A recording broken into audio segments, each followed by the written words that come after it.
My dear students, welcome back to our channel. Students, in this video I am explaining UG, that is degree second semester first language English summaries in Urdu. Let's start with the first summary. Dalip चित्रे की नज़्म बरगद का गिरना का खुलासा और वजाहत। बरगद के दरख्त का गिरना दलीप चित्रे की एक नज़्म है जो नुकसान, तब्दीली और वक्त के नागुज़ीर गुजरने की अक्कासी करती है। नज़्म में बरगद के दरख्त की तस्वीर का इस्तेमाल किया गया है जो ताकत, बर्दाश्त और गहरी जड़ों की अलामत है, उदासी और पुरानी यादों के जज्बात को बयान करने के लिए। नज़्म में मुकर्रर बयान करता है कि किस तरह ताकतवर बरगद के दरख्त को काटा जाता है। वो दरख्त जो कभी गांव में एक मजबूत और ताकतवर मौजूद था, अब गिर रहा है। इसकी शाखें जो नस्ल दर नस्ल खड़ी थीं, अब काट रही हैं। दरख्त न सिर्फ एक जिस्मानी निशान था बल्कि तारीख, याददाश्त और सकाफत की अलामत भी था। जैसा कि दरख्त गिरता है, ऐसा लगता है कि ये रवायत की तबाही, वक्त के गुजरने और माजी से ताल्लुक़ के खो जाने की नुमाइंदगी करता है। नज़्म बरगद के दरख्त की तरह अपनी जगह पर किसी ऐसी ठोस और जड़ी चीज़ को तबाह होते देखकर जज्बाती असर का इजहार करती है। दरख्त एक ऐसी जगह थी जहां लोगों की नस्लें जमा होती थीं। अब इसकी तबाही गम और बेबसी के एहसास का बाइस बनती है, क्योंकि ये एक ऐसी तब्दीली की अलामत है जिसे रोका ख़त्म नहीं किया जा सकता। स्पीकर इस बात की भी अक्कासी करता है कि दुनिया हमेशा कैसे बदलती रहती है और चाहे कोई चीज़ कितनी ही मजबूत क्यों ना हो, वक्त इसे ख़त्म कर देगा। बरगद के दरख्त का गिरना माजी के नागुज़ीर धुंधलाहट और मुस्तक़बिल की आमद की नुमाइंदगी करता है जो तकलीफ़ दे और नागुज़ीर महसूस कर सकता है। आखिर में दलीप चित्रे की नज़्म नुकसान, तब्दीली और गुज़रते वक्त के मौज़ूआत पर रोशनी डालती है। ये हमें याद दिलाता है कि ज़िंदगी में सबसे ज़्यादा पायदार चीज़ें भी तब्दीली से महफूज नहीं हैं। नज़्म क़ारीन की हौसला अफजाई करती है कि वो तब्दीली और नुकसान के साथ अपने तजुर्बात पर गौर करें और उन चीज़ों की तारीफ़ करें जो हमारे पास हैं उनके जाने से पहले। बरगद का दरख्त जो कभी ज़िंदगी और तसलसल की अलामत था, अब इस उदासी की अलामत है जो एक अहद के ख़ात्मे के साथ है। Next, second summary. इंटोन चीखोफ की तरफ से बीट का खुलासा और वजाहत। दी बीट अंटोन चीखोफ की एक फ़िक्र अंगेज़ मुख्तसर कहानी है जो लालच, ज़िंदगी और इंसानी तजुर्बे की कदर के मौज़ूआत को तलाश करती है। कहानी एक पार्टी से शुरू होती है जहां सज़ाए मौत के बारे में बहस होती है। एक बेकर और एक नौजवान वकील की इस मौजू पर मुख्तलिफ आरा हैं। बेकर का ख्याल है कि सज़ाए मौत उम्र कैद से ज़्यादा इंसानी है, जबकि वकील का कहना है कि उम्र कैद बेहतर है क्योंकि इससे इंसान को सोचने और तौबा करने का ज़्यादा वक्त मिलता है। दलील को हल करने के लिए बेकर शर्त पेश करता है। वो वकील को 20 लाख रूबल, एक बड़ी रकम, की पेशकश करता है अगर वो 15 साल तक कैद तन्हाई में रह सकता है। वकील इत्तेफाक करता है और शर्त लगा दी जाती है। वकील अगले 15 साल एक छोटे से कमरे में बंद गुजारता है। वक्त गुजरने के साथ वो ज़्यादा फ़िक्रमंद और दानिश्वर बन जाता है, किताबें पढ़ता है, मुख्तलिफ मज़ामीन का मुताला करता है और हिकमत हासिल करता है। वो ये मानने लगता है कि मादी दौलत और दुनियावी लज्जतें इतनी अहम नहीं हैं जितनी कि इल्म और रूहानी तरक्की। जैसे जैसे 15 साल का इख्तिताम करीब आ रहा है, बेकर, जो माली तौर पर परेशान हो चुका है, बड़ी रकम अदा करने के बारे में फ़िक्रमंद है। वो सोचने लगता है कि वो पैसे खोए बगैर शर्त से कैसे निकल सकता है। जैसे जैसे कमरे में वकील का वक्त ख़त्म होने को है, बेकर अदायगी से बचने के लिए उसे खुफिया तौर पर कत्ल करने का इरादा रखता है। ताहम जब वो वकील के कमरे में दाखिल होता है तो उसे मालूम होता है कि वकील की अक्ल में गहरा इजाफा हो गया है और अब वो जीतने से पहले शर्त छोड़ना चाहता है। वकील रज़ाकाराना तौर पर कमरे से निकल जाता है और ऐसा करते हुए इसने पैसे को तर्क कर दिया, ये समझते हुए कि हकीकी हिकमत और अंदरूनी सुकून मादी दौलत से कहीं ज़्यादा कीमती है। कहानी का इख्तिताम बेकर के इस एहसास के साथ होता है कि वकील की कुर्बानी और एक अक्लमंद आदमी में तब्दील होना पैसे और मादी ख्वाहिशात की फजूलियत को जाहिर करता है। बिलाखिर बीट हिकमत की अहमियत और मादी दौलत के खालीपन के बारे में एक ताकतवर सबक सिखाता है। Next summary. Henry Derozio की नज़्म ए वॉक बाय मूनलाइट का खुलासा और वजाहत। A walk by moonlight Henry Derozio की एक खूबसूरत और पुरअमन नज़्म है जो चांदनी के नीचे चलने के एहसास को खींचती है। नज़्म फितरत की खूबसूरती और उसके साथ आने वाले सुकून की अक्कासी करती है, ख़ास तौर पर चांदनी रात में। नज़्म में मुकर्रर रात को चहलकदमी करता है जब चांद आसमान पर चमक रहा होता है। चांदनी को नर्म और मुलायम करार दिया गया है जिससे पुरअमन माहौल पैदा होता है। शायर इस बात पर रोशनी डालता है कि रात को दुनिया किस तरह मुख्तलिफ नजर आती है। दरख्त, फूल और यहाँ तक कि दरिया भी चांद की चमक के नीचे ज्यादा जादुई और पुरसुकून नजर आते हैं। सुकून और खामोशी का एहसास है जो हुआ को भर देता है, क्योंकि दिन की मसरूफियत के बरक्स सब कुछ साकित और पुरसुकून है। मुकर्रर इस बात की भी अक्कासी करता है कि इस पुरसुकून चांदनी में चहलकदमी से जिंदगी की परेशानियों और जिदोजहद को भुलाने में किस तरह मदद देती है। ऐसा लगता है कि इसके आसपास की कुदरती खूबसूरती इसकी रूह को बुलंद करती है और अंदरूनी सुकून का एहसास दिलाती है। चांदनी दुनिया को मज़ीद खूबसूरत और पाकीज़ा बनाती है और इस वक्त के दौरान बोलने वाला फितरत से गहरा ताल्लुक़ रखता है। चांद एक रहनुमा के तौर पर काम करता है, रात भर रास्ते की रहनुमाई करता है और बोलने वाला कुदरती दुनिया के साथ इत्तेहाद का एहसास महसूस करता है। नज़्म में तलब और अक्कासी का एहसास भी है। जैसा कि बोलने वाला चलता है, वो जिंदगी, ख्वाबों और वजूद के गहरे मानी के बारे में सोचना शुरू कर देता है। ऐसा लगता है कि चांद की रोशनी बोलने वाले के जहन को कायनात की खूबसूरती और असरार के बारे में सोचने के लिए खोलती है। आखिर में ये वॉक बाय मूनलाइट एक नज़्म है जो फितरत की खूबसूरती, इस अमन को मनाती है जो हमारे आसपास की दुनिया के साथ हम आहंग होने से हासिल होती है, और इस रूहानी ताल्लुक़ को जो चांदनी के नीचे चलते हुए महसूस कर सकता है। यह क़ारीन को याद दिलाता है कि ज़िंदगी के पुरसुकून लम्हात की तारीफ़ करें और फितरत की खूबसूरती में सुकून तलाश करें। चांदनी की सैर की सादगी के ज़रिए नज़्म हमें इस सुकून के बारे में सिखाती है जो फितरत हमारी ज़िंदगी में ला सकती है। Next summary. सरूस सहारनम के ज़रिया कोरोना वायरस ने हिंदुस्तान में इख्तिरा की लहर को कैसे जन्म दिया का खुलासा और वजाहत। सरूस सहारनाम का मज़मून हिंदुस्तान में जिद्दत की लहर को कोरोना वायरस ने कैसे जन्म दिया। हमें इस बात की खोज की गई है कि किस तरह वबाई बीमारी ने बड़े चैलेंजों के बावजूद हिंदुस्तान भर में जिद्दत और तख्लीकी सलाहियतों में इजाफा किया। मुसन्निफ बताता है कि बहरान ने लोगों को मुख्तलिफ तरीक़े से सोचने और उन मसाइल के नए हल तलाश करने पर मजबूर किया जिनका हल करना पहले मुश्किल था। जब वबाई बीमारी की जद में आई तो बहुत सी सनतें दिरहम बरहम हो गईं और लोगों को नई हकीकत के मुताबिक ढालना पड़ा। हिंदुस्तान में इसकी वजह से बहुत सी तकनीकी जिद्दत आई। एक मिसाल डिजिटल हल का उरूज है। लॉकडाउन के साथ लोगों ने घर से काम करना शुरू कर दिया और कारोबार पहले से कहीं ज़्यादा डिजिटल टूल्स इस्तेमाल करने लगे। तालीमी इदारे ऑनलाइन सीखने की तरफ मुंतकिल हो गए और यहाँ तक कि सेहत की देखभाल की खिदमत ने दूर दराज से मरीजों के इलाज के लिए टेलीमेडिसिन को अपनाया। डिजिटल प्लेटफॉर्म्स की तरफ इस तब्दीली ने कारोबार और अफराद के लिए नए इम्कानात खोल दिए। मुसन्निफ ने इस बात पर भी रोशनी डाली है कि किस तरह हिंदुस्तानी स्टार्टअप्स और कारोबारी अफराद ने सूरत हाल का फ़ायदा उठाया। लोगों को वबाई अमराज के चैलेंजों से निपटने में मदद के लिए बहुत से नए आइडियाज़ और टेक्नोलॉजीज़ तख्लीक की गई। मिसाल के तौर पर हिंदुस्तानी इख्तिराकारों ने सेहत की देखभाल करने वाले कारकुनों की मदद के लिए कम लागत वाले वेंटिलेटर्स और पीपी ज़ाती हिफाजती आलात तैयार किए।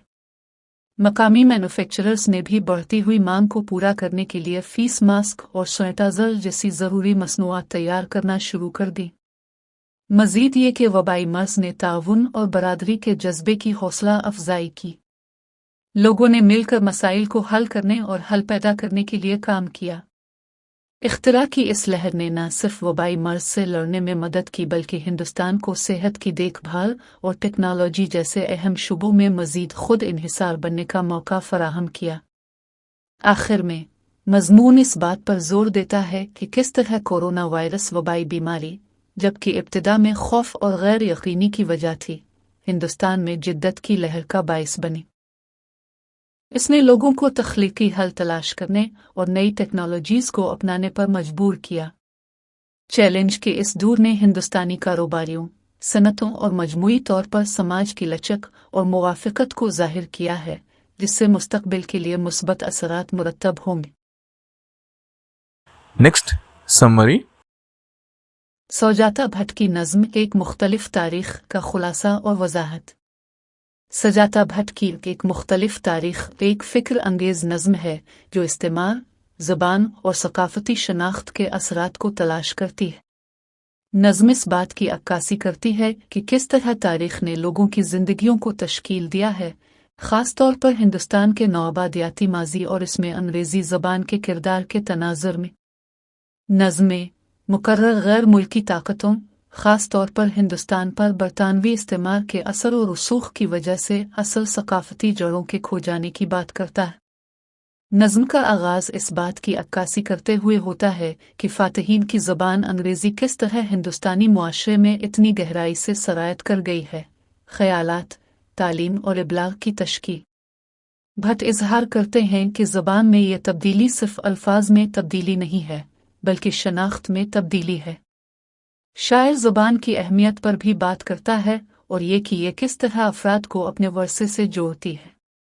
नज़्म बताती है कि जबकि अंग्रेज़ी एक गालिब ज़बान बन चुकी है, इसने अक्सर मकामी ज़बानों की जगह ले ली है, जिससे माजी से एक किस्म का राब्ता मुनक़ते हो गया है। भट्ट एक मुख्तलिफ तारीख़ का इस्तिआरा इस्तेमाल करते हुए इस बात को उजागर करते हैं किस तरह मुसल्लत की गई तब्दीलियों ने हिंदुस्तान में लोगों की अपनी सकाफ़ती शनाख्त को उनकी असल रवायात और ज़बानों से अलग करने के अंदाज़ को तब्दील कर दिया है। नज़्म में खोई हुई आवाज़ों के ख़याल का भी हवाला दिया गया है और जो ज़ुबानें बोली काबिल कदर नहीं हैं वो कैसे ख़त्म हो सकती हैं। मकामी ज़बानों के लिए नुकसान और तलब का एहसास है जो कभी ताकतवर और तारीख़ से भरी हुई थी, लेकिन अब आहिस्ता आहिस्ता मदूम हो रही है।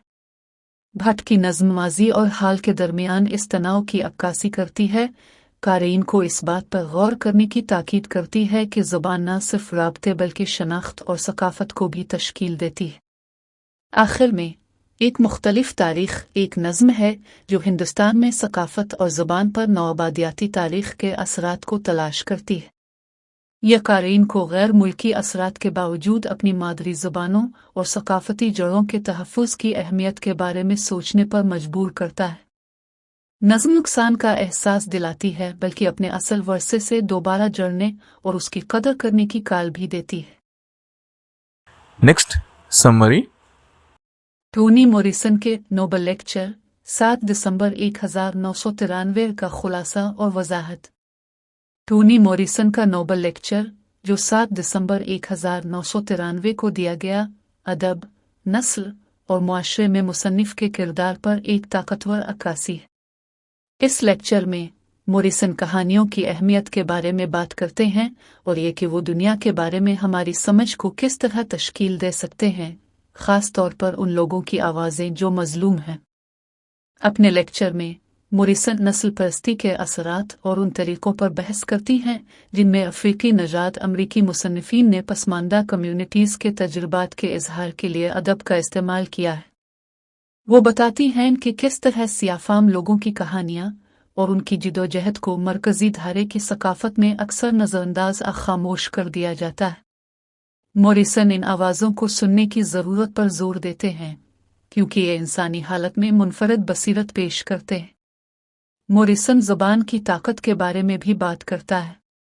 वो समझती हैं कि ज़बान जबर का आला और आज़ादी का आला दोनों हो सकती है। अगरचे कुछ लोगों ने दूसरों को काबू करने और नीचा दिखाने के लिए ज़बान का इस्तेमाल किया है। मॉरिसन के मुताबिक अदब मुज़ाहमत और बाइख्तियार बनाने का ज़रिया भी हो सकता है। अपनी कहानियाँ सुनाकर मुसन्निफीन दकियानूसी तसव्वुरात को चैलेंज कर सकते हैं, रुकावटों को तोड़ सकते हैं और अपनी शनाख्त का दोबारा दावा कर सकते हैं। पूरे लेक्चर के दौरान मोरिसन एक मुसन्निफ के तौर पर अपने किरदार और उसके साथ आने वाली जिम्मेदारी पर गौर करती है। वो अपने काम को आज़ादी, शनाख्त और इंसाफ के बारे में एक बड़ी गुफ्तगू के हिस्से के तौर पर देखती है। वो समझती हैं कि मुसन्निफीन का फ़र्ज़ है कि वो इक़्तिदार के सामने सच बोलें और उन लोगों की जिदोजहद की तरफ तवज्जो दिलाएं जिन्हें तारीख़ी तौर पर नज़रअंदाज किया गया है।